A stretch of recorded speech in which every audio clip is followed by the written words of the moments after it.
जिंदगी की आंखें बड़ी हो गई थी।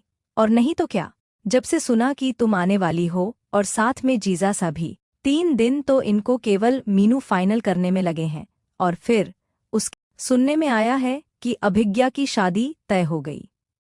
शर्मिष्ठा जी ने बातों की शुरुआत की। जी, अपनी तरफ से तो बात फाइनल है, बस एक अच्छा सा दिन देखकर एंगेजमेंट की रस्म हो जाएगी, साहिर ने शांति से जवाब दिया। शर्मिष्ठा की घूरती हुई आंखों से अपने पति महेंद्र सिंह की तरफ देख रही थी, जिनकी आंखों में साफ साफ दिख रहा था कि वो जता रही है कि अब आपको भी अपनी बेटी के बारे में सोचना चाहिए, जिसको कि महेंद्र जी चाह कर भी इग्नोर नहीं कर सके। उन्होंने साहिर से कहा, हम पूर्वी की शादी के बारे में भी सोच रहे हैं। अगर आपकी नज़र में कोई अच्छा हो तो हमें ज़रूर बताइएगा। साहिर उनकी इस बात पर तो बड़ा खुश हुआ। वह तो समय देखकर सत्यम के बारे में बात करना चाहता था, लेकिन मौका ही नहीं मिला था। अर्जुन की शादी तय हो गई है क्या? शर्मिष्ठा जी ने पूछा। साहिर ने इनकार में सर हिला दिया। फिलहाल तो नहीं। अब शर्मिष्ठा जी अपने पति को इशारा कर रही थी कि वह अर्जुन का के बारे में बात करें, पर महेंद्र जी को सीधे सीधे यह बात कहना सही नहीं लग रहा था। साहिर और जिंदगी की नज़रों से यह इशारा छुपा हुआ नहीं था। मम्मी का तो बस अब यही एक काम बच गया है, जहां कोई मिला नहीं कि बस शादी की बात कर लो। पूर्वी ने बुरा सा मुंह बनाया। अपनी शादी की बात इस तरह से खाने के टेबल पर इन लोगों के साथ साथ अपनी सहेलियों के सामने निकलते हैं वे देखकर उसे ऑकवर्ड सिचुएशन महसूस हो रही थी। शायद यह बात अकेले में अगर शर्मिष्ठा जी ने कही होती तो वह सीधे से मना कर देती या फिर कुछ ना कुछ तो जरूर बोलती, लेकिन इतने लोगों के बीच में कुछ बोलना उससे बिल्कुल अच्छा नहीं लग रहा था। उसका सर अपने प्लेट की तरफ झुक गया था, जबकि बाकी लड़कियों का ध्यान खाने की तरफ कम, इन लोगों की बातों की तरफ ज्यादा था। जिंदगी के पेट में तो अब हलचल मचने लगी थी। वह साहिर की तरफ देख रही थी। साहिर अपनी ही सोच में मग्न था। इतना तो जरूर समझ रहा था कि यह लोग अर्ज उनके लिए पूर्वी को सोच रहे हैं। कुछ देर रुककर उसने महेंद्र जी की तरफ देखा। वेस्टर्न ग्रुप के बारे में आपका क्या ख्याल है? वह अमरिंदर राणा की कंपनी है ना? महेंद्र जी बोले। हाँ, उसे सत्यम संभालते हैं। साहिर अपनी बात कहकर चुप हुआ तो महेंद्र जी कुछ सोचने लगे, पर शर्मिष्ठा जी इस एक लाइन के पीछे छुपे मंतव्य को समझ गई थी। लड़के को तो मैंने शायद देख रखा है आपकी रिसेप्शन पार्टी पर। शर्मिष्ठा जी को तुरंत याद आया, उस दिन अमरिंदर सिंह राणा अपने रिश्तेदारों से काफी दिनों के बाद मिले थे और अपनी पत्नी और बेटे का भी परिचय सभी से करवाया था। सत्यम की पर्सनैलिटी और उसके काम को सुनकर शर्मिष्ठा जी काफी प्रभावित हुई थी। जी, वह मेरे छोटे भाई है। हाँ, घर परिवार भी बहुत अच्छा है, कुल खानदान में भी कोई कमी नहीं और अच्छा आसा जमा बिजनेस भी है। शर्मिष्ठा जी अपने आप में बोल रही थी, पर उनकी नज़र अपने पति पर थी, जैसे कि उन्हें ही सुना रही हो। पर महेंद्र सिंह राणा जैसे कुछ और ही सोच रहे थे। वेस्टर्न ग्रुप को वेस्टर्न कंट्री में काफी अच्छी टर्नओवर वाली कंपनी है, पर इंडिया में अभी वह जमने की कोशिश कर रही है। महेंद्र जी ने शर्मिष्ठा जी की तरफ देखते हुए कहा। शर्मिष्ठा जी को उनकी बात समझ में नहीं आई थी, पर साहिर समझ गया था कहीं न कहीं उनका इशारा वेस्टर्न की फाइनेंशियल कंडीशन से था। हाँ, हमारे साथ प्रतापगढ़ ईटी प्रोजेक्ट में भी उनकी हिस्सेदारी है। अपने स्वभाव के अनुरूप साहिर रुक रुक कर छोटा सा जवाब दे रहा था। अरे, प्रतापगढ़ सेट ई प्रोजेक्ट तो पूरा ही आप लोगों का ही था, पर अमरिंदर सा ने तो खुद अपन हाथों यहाँ पर अपनी जड़ काट दी है। महेंद्र जी बोले। और ऐसा आपने क्यों कहा? साहिर के माथे पर तुरंत एक शिकन उभरी। इस मैटर पर आप मुझसे ज्यादा बेहतर जानते हैं। महेंद्र जी बोले। हो सकता है, पर मैं आपकी बात कहने का मतलब नहीं समझा। साहिर के शब्द और उसकी आवाज गहरी हो गई थी। साहिर की इस ठंडी आवाज में अचानक से पूरे माहौल का टेम्परेचर गिरा दिया था। जो चीज उसके बारे में प्रसिद्ध थी, उस चीज को सबने वहां पर महसूस किया।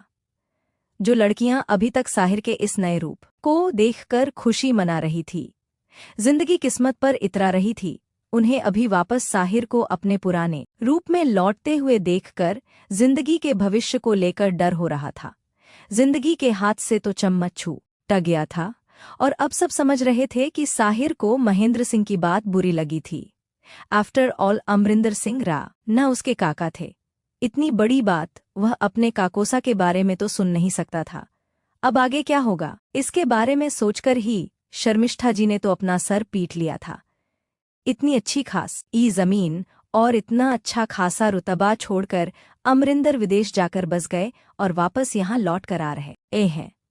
महेंद्र सिंह ने साहिर की तरफ देखते हुए कहा, पंछी चाहे कितना भी ऊंच आकाश क्यों ना उड़ ले, लौट कर वापस तो अपने घोंसले में आता ही है। इसमें नई क्या बात है? साहिर ने पूछा। अंदाज ऐसा था जैसे कि कुछ जानता ही ना हो, पर महेंद्र सिंह राणा सब समझ रहे थे। पर अपने हाथों सबसे अपना घरौंदा गिराकर बाहर नहीं जाता। महेंद्र सिंह राणा बोले, यह आपसे किसने कहा कि वह अपना घरौंदा गिराकर बाहर गए थे? दाना पानी की तलाश में तो बाहर जाना कोई गुनाह नहीं। हम सब तो अपने दाना पानी की तलाश में बाहर निकले हैं। अगर ऐसा नहीं होता तो रतनगढ़ छोड़कर आप आज यहाँ नहीं होते, प्रतापगढ़ छोड़कर आज हम यहाँ नहीं होते। साहिर के पास उनके हर सवाल का जवाब मौजूद था। रस्सी जल गई पर बल नहीं गया। मन ही मन महेंद्र सिंह मुस्कुरा दी। जो प्रतापगढ़ परिवार की टूटी हुई एकता वह अपने आंखों से देख रहे थे, जिसकी कहानी उन्होंने न जाने कितने सालों पहले अपने खुद के कानों से सुन रखी थी। लगभग पूरा राजस्थानी राजपरिवारों का यह समाज जानता था कि प्रतापगढ़ परिवार में बंटवारे के बाद क्या क्या हुआ था, पर साहिर इस बात को मानने से इनकार कर रहा था, और वो भी पूरे कॉन्फिडेंस के साथ। यह राज परिवार के षड्यंत्र और उनकी चालें भले ही फिलहाल प्रतापगढ़ पैलेस में मने से दिखाई नहीं पड़ रही थी, पर मौजूद तो थी, और प्रतापगढ़ पैलेस में ही क्यों, रतनगढ़ भी इससे अछूता नहीं था। और महेंद्र सिंह राणा अच्छी तरह इस खेल को समझ रहे थे। समझ में आ रहा था कि साहिर अपने घर की बुनियाद को सामने से खोलना नहीं चाहता, पर महेंद्र सिंह राणा इसे साहिर की कमजोरी समझकर सामने से ही उसे मनवाना चाहते थे। ऐसा लगा कि जैसे कि दो राणाओं ने इसे मूंछों का सवाल बना लिया है। बात निकली थी किसी और की और पहुंच चुकी थी कहीं और। महेंद्र सिंह राणा और साहिर सिंह राणा के बीच अमरिंदर सिंह राणा को लेकर एक घोषित वाक युद्ध छिड़ चुका था। शर्मिष्ठा जी गुस्से में अपने पति की तरफ देख रही थी तो जिंदगी आंखें बड़ी किए हुए उसकी तरफ देख रही थी। एक खुगवार माहौल में इस स्थिति की कल्पना किसी को नहीं थी। एकाएक माहौल इतना भारी हो गया था कि किसी को इस कम करने का कोई उपाय नहीं समझ में आ रहा था, पर महेंद्र सिंह राणा समझ गए थे यहाँ पर उनकी गलती थी। उन्होंने साहिर को इनवाइट किया था और खाने के दौरान अनवांटेड टॉक किसी भी तरीके से सही नहीं कहा जा सकता था। बुरा मत मानिए राणा सा, इतनी अच्छी जमीन और इतना अच्छा घर परिवार छोड़कर भला कौन जाता है? आजकल तो आप अपनी जगह से हटते भी नहीं है, बस थोड़ा सा ध्यान इधर उधर होता है कि 100 लोग आपकी पोजीशन पर नजर जमाने के लिए खड़े हो जाते हैं। ऐसे में उनका फैसला मुझे कभी पसंद नहीं आया और अब तो वो फिर से वापस आकर वही पोजीशन पाना चाहते हैं। क्या ये इतना आसान है? महेंद्र सिंह ने अपनी नाराजगी छुपाने की कोई कोशिश नहीं की थी। जिस टोन में उन्होंने यह बात कही थी उसको सुनकर साहिर समझ गया था कि वो अमरिंदर सिंह राणा के यहाँ से जाने के फैसले से वो अच्छे खासे नाराज हैं। मुझे तो लगता है कि वह सत्यम की वजह से ही वापस आए हैं। शायद वह फिर से इंडिया में अपनी जड़ खोज रहे हैं, वरना जाते वक्त जो उनके तेवर थे उसको देखकर नहीं लग रहा था कि वह वापस लौटेंगे। महेंद्र जी ने कहा, पर आपको कैसे पता? पूर्वी के भाई और महेंद्र जी के 16 वर्षीय बेटे पृथ्वीराज ने पहली बार अपना मुंह खोला था। पहले ही इन दोनों के बीच इतनी तनातनी हो गई है और ये बड़ों के बीच में बोल रहा है। पृथ्वी की बात सुनकर तो और सब लोग सर पर हाथ रखने के लिए मजबूर हो गए थे। यहाँ तक कि महेंद्र सिंह राणा ने भी कुछ कड़ी निगाहों से अपने बेटे की तरफ देखा भी। उसका बीच में बोलना जैसे उन्हें भी पसंद नहीं आया था। आपकी यह बात सही है कि वह सत्यम की वजह से ही वापस आए हैं। आखिर सत्यम को उसकी विरासत उन्हें वापस देनी ही थी। लेकिन मैं भी ये बात जानना चाहता हूँ कि आपको ये सब कैसे पता साहिर ने अमरिंदर सिंह की तरफ देखते हुए पूछा। क्योंकि मैं वहां उस वक्त मौजूद था, महेंद्र सिंह ने एक लाइन में जवाब दिया। सारे घर वालों ने सर हिलाते हुए बात समझी। मेरे और आपके परिवार के बीच पारिवारिक रिश्ते आज के नहीं हैं। यह आपके क्या, हमारे भी जन्म के पहले से मौजूद हैं। ऐसे में पारिवारिक बातें तो पता चलती ही रहती थी। इसके अलावा अगर परिवार में कोई बात भी होती थी तो रिश्तेदारों के बीच में ही होती थी। आपके बाबा सा हमारे बड़े भाई ऐसे थे, उन्होंने हमें दिल्ली कोर्ट में बुलवाया था। किस लिए?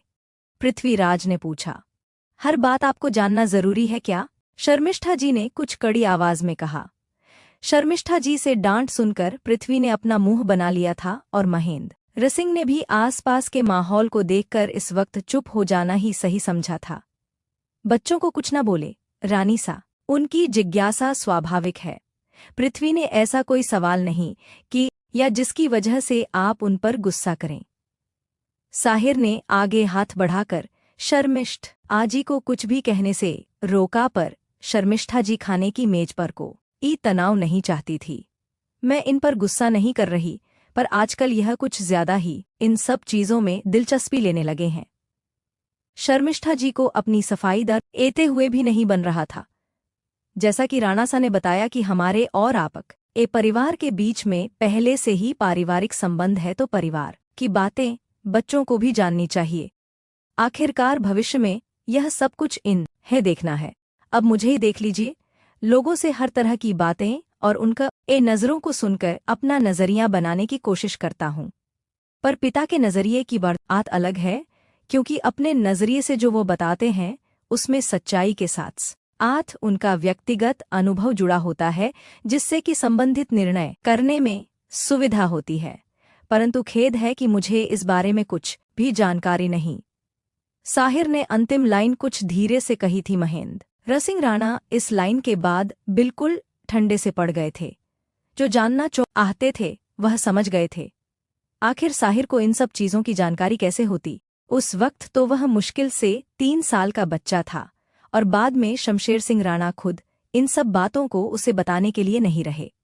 इस दुनिया में कुछ भी स्थायी नहीं है। फना होने वाली इस दुनिया के एक ऐसे आस ने महेंद्र सिंह राणा को छुआ कि उन्होंने अपने बेटे के कंधे पर अपना हाथ रख दिया। कुछ जमीनों से संबंधित निर्णय थे जिस पर वह गवाह के रूप में हमारे हस्ताक्षर चाहते थे। महेंद्र सिंह राणा ने खुलकर इस बार बात की, जैसे कि साहिर ने जानना चाहा। दोनों भाइयों के बीच में पारिवारिक बंटवारा हुआ था। कोई कोर्ट की बात ही नहीं थी, पर जमीनों पर अपने अपने अधिकार के लिए इन्हें पेपर सबमिट करने थे। बंटवारे को आधिकारिक रूप दिखाना थे।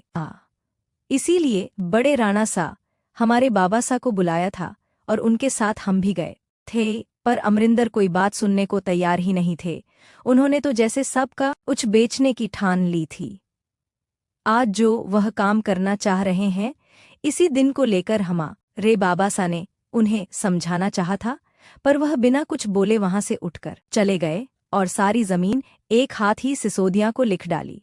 और वह सिसोदिया, जिसकी औकात हमारे सामने खड़े होने की नहीं थी, केवल अमरिंदर सा के वजह से आज मार्केट में हमसे आगे दौड़ रहा है। अमरिंदर सिंह के इसी फैसले से महेंद्र सिंह राणा नाराज थे, पर पूरी बात जानने के बाद साहिर के होठों पर मुस्कुराहट खिल रही थी। आपसे किसने कहा कि उन्होंने सारी जमीन बेच दी है? क्या उन्होंने अभी भी प्रतापगढ़ में कुछ सुरक्षित कर रखा है? उन्होंने बर्बाद ही क्या किया है? महेंद्र सिंह के सवाल के बदले साहिर का सवाल मौजूद था। महेंद्र सिंह राणा कुछ देर के लिए चुप हो गए और उन्होंने सवालिया निगाहों से साहिर की तरफ देखा, जबकि साहिर भी उनकी तरफ ही देख रहा था कि वह खुलकर इस मैटर पर अपनी बात कहें। जिन जमीनों पर वह अभी काम कर रहे हैं, वह जमीन उनकी ही थी, आज भी उन्हीं की है। महेंद्र सिंह राणा को आगे कुछ बोलने का मौका दिए हुए साहिर ने तुरंत कहा, पर उन्होंने तो यह सारी जमीन सिसोदिया को बेच दी थी ना? शर्मिष्ठा जी को यह पहेली समझ में नहीं आ रही थी, जबकि महेंद्र सिंह राणा भी अब कुछ हैरान परेशान न थे। साहिर ने इनकार में सर हिलाया। पूरा बिजनेस मार्केट क्रेडिट पर चलता है रानी सा।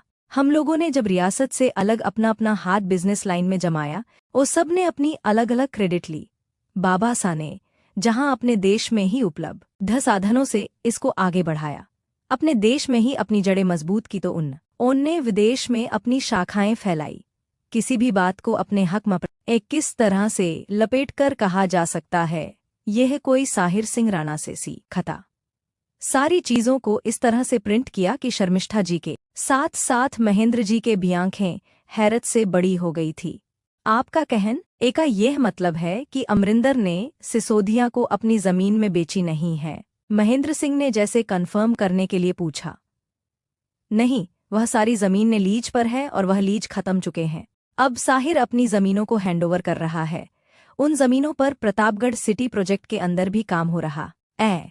लगता है कि आपने प्रतापगढ़ सिटी प्रोजेक्ट को ध्यान से देखा नहीं है, साहिर ने पूरे मामले से जो ऐसे अनजान बनते हुए कहा, जबकि वो अच्छी तरह से समझ रहा था कि महेंद्र सिंह राणा किस चीज को लेकर आश्चर्य में पड़े थे। सिसोदिया ने हमेशा ही उन जमीनों को अपनी जमीनों के रूप में प्रिंटेड किया था और यह न्यूज़ महेंद्र सिंह के लिए बहुत शॉकिंग थी। कभी कभी असली मालिक के न होने के कारण केयर टेकर पूरे घर को अपना घर समझने लगते हैं। सही मालिक के वापस आने पर उन्हें अपना सामान समेटना ही पड़ता है। घर की देखभाल के लिए छोड़ा है, पावर ऑफ अटॉर्नी दी थी, बेचा ना। इस एक लाइन में महेंद्र सिंह को काफी को समझा दिया था। पर आपको ऐसा लगता है कि सिसोदिया से इतनी आसानी से छोड़ेंगे? अब महेंद्र सिंह को दूसरी चिंता ने घेर लिया था। आसानी से छोड़े या फिर मुश्किल से छोड़ना तो उन्हें पड़ेगा ही। साहिल ने पूरे कॉन्फिडेंस के साथ रहते हुए अपना खाना खत्म किया। महेंद्र सिंह ने सर हिला दिया। वह शर्मिष्ठा जी की तरफ देख रहे थे और आंखों में उन्होंने कुछ इशारा किया। बज़ाहिर में उन्होंने कुछ कहा नहीं, पर न जाने साहिर समझ गया था कि वह इस मैटर पर गंभीरता से अब सोच रहे थे। कल कोर्ट से ये इन सब चीज़ों की ऑफिशियल अनाउंसमेंट है। हमें खुशी होगी कि आप वहां पर मौजूद हो। साहिर ने लगे हाथ न्वेता दिया। बिल्कुल, हम कल समय से कोर्ट में उपस्थित रहेंगे। महेंद्र सिंह तुरंत स्वीकार भी कर लिया। बाकी सब हैरानी से इस चीज को देख रहे थे। पृथ्वीराज को भी कुछ समझ नहीं आया था, पर साहिर मन मुस्कुरा दिया था। जिंदगी के साथ शर्मिष्ठा जी भी अपने अपने पतियों को छोटी आंखों से देख रही थी। एक पल के लिए इन दोनों की आंखें मिली। क्या कुछ ऐसा है जो हमें नहीं पता? दोनों की आंखों में सवाल था, पर एक दूसरे की सवाल का जवाब दोनों में से किसी के पास नहीं था, इसलिए दोनों ने कंधे उसका दी। जहां महेंद्र सिंह राणा को कल सुबह कोर्ट में मिलने का इंतजार था, वही जिंदगी को इंतजार था कि साहिर यहां से निकले। न जाने कितनी बातें उंगलियों पर गिनकर वह भूल चुकी थी जो कि उसे साहिर से पूछने की थी। आगे बढ़ने से पहले वीडियो को लाइक, चैनल को सब्सक्राइब जरूर करें। पसंद आए तो अपने दोस्तों के साथ शेयर भी करें। पूर्वी के घर से लौटते वक्त साहिर बहुत खुश था। जिस तरह से एक के बाद एक उसे सफलताएं मिलती जा रही थी कि दिल अपने आप खुश हो रहा था। ऐसा लग रहा था जैसे कि कोई बड़ी खुशी आने वाली है। जाते वक्त उसका दिमाग अपनी सोचों और उलझन में उलझा हुआ था। आते वक्त मन बिल्कुल फ्रेश था। पूर्वी के घर काफी अच्छी आवभगत हुई थी और सबसे तो बड़ी बात, जिस तरह से महेंद्र सिंह राणा ने साहिर को खुलकर सपोर्ट देने की बात कही थी। साहिर की एक साथ कई प्रॉब्लम सॉल्व हो चुकी थी। सिसोदिया को राणा अंपायर से हटाने के बाद उसे एक ऐसे मजबूत स्तंभ की तलाश थी जिससे कि उसका हटना राणा अंपायर के लिए मामूली झटका भी साबित ना हो। पर यहाँ पर तो महेंद्र सिंह राणा ने जो उसे आश्वासन दिया था, उसके हिसाब से अगर वो राणा अंपायर के साथ जुड़ने तो राणा अंपायर का ग्रफ एक ही झटके में उछलकर सफलता की ऊंचाइयों पर चढ़ जाता। सब कुछ अच्छा हो रहा था। ऐसे में आने वाली जिंदगी की कोई चिंता नहीं थी, तो फिर राणा सा ने अपनी जिंदगी की चिंता शुरू कर दी थी। खुशियों का यह पल राणा सा अपनी जिंदगी के साथ गुजारना चाहते थे। कल की तो भाग दौड़ थी, पर आज पूरी रात बाकी थी। जाते वक्त भी खुद ड्राइव कर रहे थे और आते वक्त भी वह खुद ही ड्राइव कर रहे थे। जिंदगी उसका साथ वाली पैसेंजर सीट पर बैठी हुई थी। उसका मूड फिलहाल में बना हुआ था। कारण बस इतना ही था, इस साहिर ने वहां रुकने से इनकार कर दिया था। आज उसकी सारी सहेलियां वहीं रुकने वाली थी। सबके रियूनियन का प्रोग्राम था। जब जिंदगी को इस बात का पता चला तो उसने भी खुद वहां से रुकने के लिए परमिशन मांगी, जिस पर साहिर ने सिरे से इनकार कर दिया। बिल्कुल, यहाँ पर जरूरत नहीं है रुकने की, घर चलो। साहिर ने एक लाइन में कहते हुए मन कर दिया था। जिंदगी का चेहरा जहाँ कुछ देर पहले 1000 वॉट से रोशन था, अचानक से ही बुझ गया था। अपनी सहेलियों से कहकर आई थी कि राणा सा मन नहीं करेंगे, वह मेरी किसी बात पर इनकार नहीं करते, पर साहिर ने मना कर दिया था। जबकि सारी सहेलियां कुछ दूर सीढ़ियों पर खड़ी देख रही थी। सहेलियां जिंदगी को छेड़ रही थी, कब राणा सा तुम्हें रुकने की परमिशन नहीं देंगे। पर जिंदगी तो जिंदगी ही थी, इतनी आसानी से कोई बात कहाँ समझ पाती थी। बात छोटी सी ही थी, पर जिंदगी के लिए बहुत बड़ी हो गई थी। आफ्टर और उसकी सहेली यूं के सामने रेपुटेशन खराब हो गई थी। क्या परेशानी है साहिर सा? क्या आपको लगता है कि हम आपकी सेवा में कोई कसर छोड़ेंगे या फिर आपकी जिंदगी का ध्यान अच्छे से नहीं रख सकेंगे? शर्मिष्ठा जी ने प्यार से जिंदगी की गालों को छूते हुए कहा। नहीं नहीं रानी सा, ऐसी कोई बात नहीं। रात अभी काफी हो गई है, हम रुक भी जाते, पर कल सुबह बहुत जरूरी काम है, यहां से निकलने में परेशानी होगी, विदा दीजिए। साहिर ने हाथ जोड़कर चलने के लिए विदा मांगते हुए कहा। बच्चों का बहुत मन था। शर्मिष्ठा जी को जिंदगी की उतरी हुई सूरत अच्छी नहीं लग रही थी।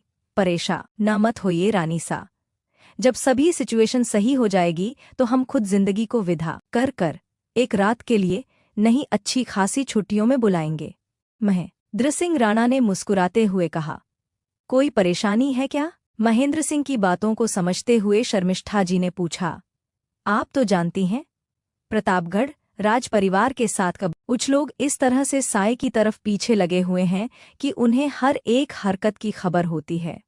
बेवजह का किसी को मौका क्या देना? महेंद्र सिंह राणा ने कहा। तब तो आपके यहाँ आने की भी खबर लग गई होगी उनको, कुछ ना कुछ वह जरूर सोचेंगे, शर्मिष्ठा जी ने कहा। दरअसल साहिर और महेंद्र सिंह राणा जब आपस में बात कर रहे थे तो शर्मिष्ठा जी वहीं मौजूद थी और उन्होंने कुछ बातें सुन ली थी और उसी से अनुमान लगा लिया था कि यह लोग सिसोद या परिवार को लेकर कोई प्लानिंग कर रहे हैं। लगने दीजिए, डरता कौन है उनसे? महेंद्र सिंह राणा ने लापरवाही से कहा। डरते भी नहीं हैं और बेटी को रुकने से भी मना कर रहे हैं, शर्मिष्ठा जी ने जिंदगी के हाथों को सहलाते हुए कहा। किसी तरह से भी अपनी नाराज बेटी को मानना था। यह डर नहीं है रानी सा, यह सावधानी है। सावधानी हटी दुर्घटना घटी। हम नहीं चाहते कि हमारी असावधानी का वह कुछ फायदा उठाए। अगर सावधानी रखने से परेशानियां टलती हैं तो सिर्फ दिलेरी दिखाने के लिए लापरवाह होना या फिर खतरों से खेलना, बेवकूफ़ी के अलावा और कुछ नहीं होता। यूं कि समय निकल जाने पर पछताकर हाथ मलने के अलावा कुछ नहीं बचता। साहिर ने कहा। राणा साहब बात सही कह रहे हैं रानी सा, बात को समझने की कोशिश कीजिए। कल सुबह कोर्ट में उन्हीं के साथ काम है, हमें भी वही जाना है। यहाँ रहने पर साहिर सा अपनी तैयारियां पूरी नहीं कर पाएंगे और हम भी यह नहीं चाहते कि इस बार उन्हें कोई भी ऐसा मौका मिले जिससे कि वह बच जाए। आत काफी हो गई है, इन लोगों का यहाँ से निकलना ही सही होगा। महेंद्र सिंह राणा ने जब खुद इन लोगों को जाने की इजाजत दे दी थी तो शर्मिष्ठा जी को विदाई करनी ही पड़ी थी। भारी मन से जिंदगी ने अपनी सहेलियों से विदा लिया था। जा तो वो अपने राणा सा के साथ रही थी, लेकिन अपना दिल यही अपनी सहेलियों के पास छोड़कर जा रही थी कि आज रात पूरी रात ये मस्ती करेंगी। पूर्वी के घर में ही होम थिएटर बना हुआ था और आज इनका एक भूतिया फिल्म देखने का प्रोग्राम था। इस भूतिया फिल्म के प्रोग्राम में जिंदगी की पुरानी यादों को ताज़ा कर दिया था, जब वह खुद भूत बनके जूनियर क्लास के बच्चों को डरवाने गई थी।